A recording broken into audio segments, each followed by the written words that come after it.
Marlaina, I Yes. can't believe after all these segments, you finally came forward. You are very brave. Let me give you a Hoda intro. Uh, You are very brave to stand in your truth and to come forward. And we know this may not be easy, but this is a journey that we are going to take together. And I am with you, okay? I am with you every step of the way as you tell your truth. So, Marlena, please tell us about your encounter with the legendary, diminutive, small-handed Bill Maher.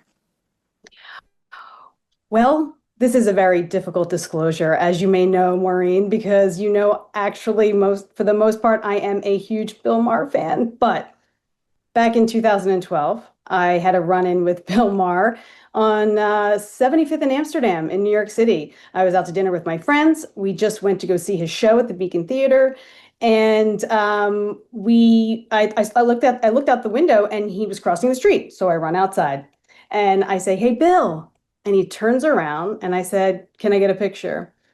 And he did that Bill Maher, like the thing you always do, Maureen, like the eye roll, and his head rolled, and his hands went up in the air and they hit his thighs, like, give me a fucking break. And I looked at him and I just said, I did just go see your show. And he went, well, now that I have your money. And so then I shuffled my phone onto his handler and they took this awful picture, but I couldn't possibly ask for another one. Clearly, I was taking up 30 seconds he didn't have. And so I got my photo and I still posted it at the time. But yeah, they say never meet your heroes. And that happened. And it was very disappointing. But I have to say, I have to compartmentalize it. Like I told you, I have to sort of overlook the faulty vows of his character because there are parts of Bill Maher that I like to think are still good, except for the fact that he's a complete misogynist.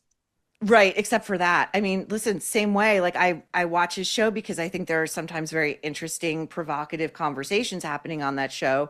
But I will note that last week he was back to three male guests completely. And so we got to keep Bill on his toes and get more representation of women on his show, get more female opinions.